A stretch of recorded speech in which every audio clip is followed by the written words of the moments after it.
Top of the morning, Dan and Amy. Senator Rand Paul, he's a non-interventionist. He was on with Wolf Blitzer on CNN, and he was, I wouldn't say necessarily critical of the president's decision to authorize the strike on Soleimani, but he expressed reservations. Intended consequence here is you saw the chanting in the streets of Tehran. This has emboldened the hardliners. Iran is like any other country. There's a mixture of opinion. There are hardliners that never want to talk to America at all, death to America, but there are moderates and younger people who do like the West and who would talk to us. I think what this does is it lessens the voices of anybody that wants moderation or diplomacy. And even the Iranians will not be able to approach us on diplomacy until there's revenge, until there's adequate revenge to satiate the people who want some kind of revenge. And this is sad. I mean, the death of Soleimani, I think, is the death of diplomacy with Iran. I don't see an off-ramp. I don't see a way out of this. Yeah, I don't agree with what Rand Paul is saying. By the way, the hardliners, the Islamofascists in Iran, they need this to be emboldened. No, I go back to something that Pompeo has said and said before on this show. Weakness is provocative, and appeasement is seen as weakness. And this was one of the things that it appears the mullahs underestimated about President Trump, particularly after soldiers were injured and an American contractor was killed. Now, the other matter, this is interesting, too. This Helene Cooper is a New York Times reporter. She is on... describing the story the New York Times did about how President Trump took the most extreme measure that Pentagon officials didn't believe that he would take. There was real. He presented 12 different options, and there was dissension in the ranks. Here's her describing that dynamic as she understands it in a podcast called The Daily for the New York Times. He's getting more and more angry, according to his aides, and then he calls for his menu of options again. And this time he picks the extreme option. And so this is the moment when the president calls for the strike on Soleimani, this top general. That's right. Pentagon officials and administration officials were very surprised. Because it's one thing to give an option to a president, it's another thing for him to actually do it. They had put that option on the menu for President Trump, not thinking that he would take it, and now he has taken it. So the Defense Department went into action. This is something that the American Defense Department, quite tragically almost, is very good at doing. We know how to kill people. And we have been tracking for more than a decade, almost 2 decades, Qasem Soleimani. You gotta be kidding me. Is the Defense Department being good at tracking and killing terrorists? Is that tragic? That's what our tax dollars are going to. That's what we want. We want to feel safe while we're sleeping. One of those from people who want to kill us. One of those State Department officials, a top advisor to President Trump, wasn't uneasy about it because, at least according to a number of reports, he advised and counseled it, and that's Secretary of State Pompeo, the guy who's at the head of the State Department, top advisor to the president on such matters. I mean, along with Mark Esper, DOD, and others. That's the New York Times reporting. For more on this, we're pleased to be joined by Michael Rubin. He is a resident scholar at the American Enterprise Institute. He's also the author of a number of books, including Dancing with the Devil and Kurdistan Rising. Michael, thanks for joining us again. Appreciate it. Hey, thanks for having me, Dan. So let's start with Rand Paul first. The taking out Soleimani, who General Petraeus described as a more important target to take out than either bin Laden or al-Baghdadi. This is the end of possible diplomacy with the Iranians? No, not at all. I mean, where Rand Paul goes wrong is he completely misunderstands the Islamic Republic of Iran. It's not a democracy. It's not an issue of hardliners versus reformers, but rather good cops versus bad cops. And if we look at the history of diplomacy over the last 40 years with Iran, what we often have are the hardliners and the reformers acting to the same aims, only the reformers do it with a smile to sort of distract us. And when you read about it in Persian, when the Iranians are debating themselves, they actually outline their strategy, saying what you want to do is you want to talk so we can move forward with our special projects without the Americans, without the West getting their backs up. But no one is talking about reconciliation with the West. That simply lies with the supreme leader, who is a dictator. Yeah, and they've said, we're going to have one retaliation strike, and then we're done. We don't want to go to war. But now that there was this stampede, and I think 32 people are now confirmed dead at his funeral, his burial is now postponed a day. Do you have any idea what targets they're going to be aiming for? No, but if we look back to the last major confrontation, Amy, with Iran during the Reagan administration, we had something called Operation Praying Mantis, which was a naval skirmish when we were retaliating for Iran laying mines in the Persian Gulf. And the Iranians responded with the same sort of bluster after they lost that sort of skirmish resoundingly. And it's understandable that Iranians are going to bluster, but there's a difference between rhetorical bluster and actually the Iranians pulling through with it. That said, I wouldn't be surprised if the Iranians seek to strike somewhere where we're least expecting it. I'd be much more worried about Bangkok than I am about Beirut. But when the Iranians do it, they're going to do it with plausible deniability because they're afraid of us. And the supreme leader's got to be thinking, if he pushes back too hard, if we could target someone like Qasem Soleimani, perhaps we could target the supreme leader himself. He's going to be very, very cautious about how he acts. Well, and isn't that what Pompeo said on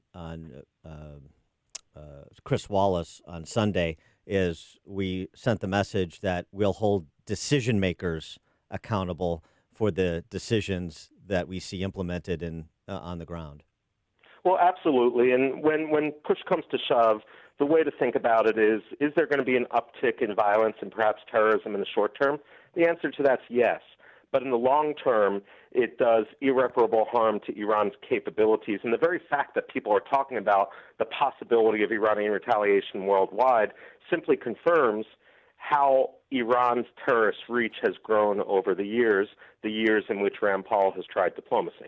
Mm-hmm. The Atlantic offers an alternative view, piece in the Atlantic, that no one really knows what comes next, not even the protagonists themselves. But as the dust settles, the collateral damage from the strike on Soleimani will likely be greater than the Trump administration bargained for. In fact, the strike already appears to be feeding the gnarled ambitions of Iran's supreme leader. Soleimani may exact his own final act of revenge against the United States in his death.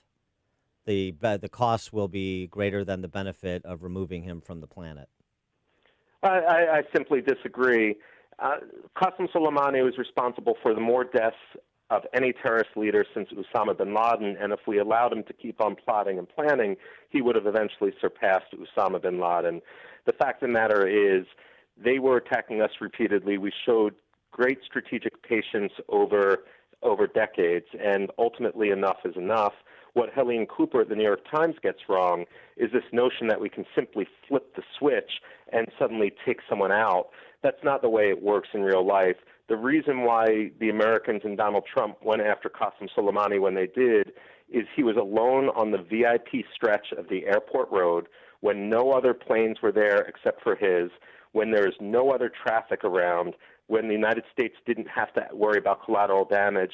Frankly, if President Obama or before him President George W. Bush were given that same opportunity, I have no doubt they would have acted in the same exact manner which President Trump did. And that's sort of what Petraeus insinuated on Face the Nation. I never had an opportunity like that. In more recent years, he's become more public and more reckless, taking selfies and yes, right, and also and Nikki Haley pointed this out on Hannity last night. Also, oh, by the way, there are UN sanctions against Soleimani. Not that those mean anything. That he was not to leave the corporate boundaries of Iran, and yet we find him in Iraq. You're absolutely right there. But if I have to criticize President Trump, where I would do it in this matter is in the past when the Iranians, for example, assassinated Rafi Hariri, the former prime minister of Lebanon. Yeah. They did it with a big bomb and it had plausible deniability. Same thing, the Israelis had plausible deniability when they took out terrorist leader Imad Mughniya in Damascus in 2008. If President Trump hadn't tweeted triumphant, triumphalist after this. I think it would actually have been better because we could have maintained the fiction that he died, he's removed from the planet, but we could have simply acted silently, and I think that would have scared the Iranians even more. What about it's an interesting point, what about our Israeli allies there and the possibility, I mean, maybe that's too obvious a target as you're suggesting, they'll probably strike somewhere we're least expecting it. Israel would probably be where we're most expecting it. The Israelis seem sanguine right now. They don't seem to be as worried as many people in Washington are. I think Washington is just caught up in the partisan fervor. But one of the things that Iranians need to worry about is if they launch, for example, salvos of missiles from Lebanon into Israel. Well, if Israel were to ever strike at Iran's nuclear program, the retaliation would be those salvos of missiles from Lebanon. If the Iranians launch them anyway, the Israelis might figure, in for a penny, in for a pound, so long as we're getting hit, we might as well pick out all the targets which are on our hit list, and the Iranians are very cognizant of this. The other thing to keep in mind is that the U.S. aircraft carrier Harry S. Truman has left the Persian Gulf. That's something that the Iranians will take very seriously. A lot of people might think if you want to have war with Iran, you move into the Persian Gulf, but the Persian Gulf is narrow, it's shallow, and it's within range of Iranian small boats. The fact that we pulled back means we can hit Iran, they can't hit us, and that's going to give Iranian Revolutionary Guardsmen reason for restraint. What about the presence of our troops in Iraq? I mean, the Iraqi parliament voted, to get us out of the region. What are we going to relocate troops? Are we going to stand our ground? What are we going to do? Well, the Iraqi debate yesterday, there's two things to understand about it. First of all, it was non-binding, and second of all, even if the Iraqis follow through on this, that the prime minister resigned and he's past his constitutional window of authority, so they're going to have a constitutional crisis before they can urge us to leave. My understanding is up in the north, things are going on business as usual, and what often happens in Iraq is you have these outpourings of passion, and then things slowly calm down as the next crisis arises. I suspect the Iraqis are going to be able to move on from this. They have bigger problems to worry about. I wanted to go back to something you said about moving the aircraft carrier out of the Persian Gulf and how that limits Iran's ability to strike. One of the things that seems is lost in this conversation, too, in the aftermath of Soleimani's killing, is Iran is a regional power, not a global power. Their ability to affect World War III is a lot more limited than you might understand if you just listen to the Beltway press corps. That's absolutely the case. The Iranians do have pretensions of being a much greater power. When you look at their rhetoric in Persian, they once described themselves as a regional power. Starting in 2007, they started talking about themselves as a pan-regional power, meaning the Persian Gulf and the northern Indian Ocean. Now they talk about their strategic boundaries to be the eastern Mediterranean and the Gulf of Aden. The Gulf of Aden, of course, they're involved in Yemen. Eastern Mediterranean, they're involved in Syria. But ultimately, they're facing major backlash because, simply put, they're acting basically like a colonialist power, and many of the states in which they're involved are sick and tired of it. Is there an opportunity here to be preemptively diplomatic, to build on the deterrent effect that Trump just created, and make the first overture to the mullahs to get serious about détente? Absolutely, and Trump has made no secret of the fact that he would like to have the same sort of Hail Mahdi pass that you had with North Korea and so forth, and restart that sort of diplomacy. I think Trump would very much be open to it. The Iranians, however, probably would not. The Supreme Leader has made clear that under no circumstances would he want to talk with the United States. And the Iranians are very savvy consumers of American politics. Simply put, they're going to wait to see the outcome of our election, thinking that perhaps they could get a better deal and be treated much more sensitively if a Democratic administration comes into power. He is Michael Rubin, resident scholar at the American Enterprise Institute, author of books including Dancing with the Devil and Kurdistan Rising. Michael, thank you as always for your insights. Appreciate it. Thank you, Dan. Thank you, Amy. And he joined us on our turnkey.pro answer line. The more you listen, the more you'll know. This is Chicago's Morning Answer. Morning Answer on AM 560. The Answer. Balance of nature. Changing the world, one life at a time. I just want to tell you that I can't believe what this has done, and I've only been taking it for, a couple of months? I don't know. I got to the point where I was very discouraged, and my energy was down, and I tell you, my wife says this stuff is wonderful. I feel so much better. My attitude is different. My energy is good, and I can't tell you how much I appreciate it. See how getting a variety of over 10 servings of whole fruits and vegetables every day can make a difference for you this year. To help you start your New Year's resolutions right, Balance of Nature is offering 35% off and free shipping on your first preferred order of Balance of Nature. This New Year's special won't last, so call in now. Call 800-2468-751 or go to balanceofnature.com and use discount code CHICAGO. I want to tell you about a new film that's now playing in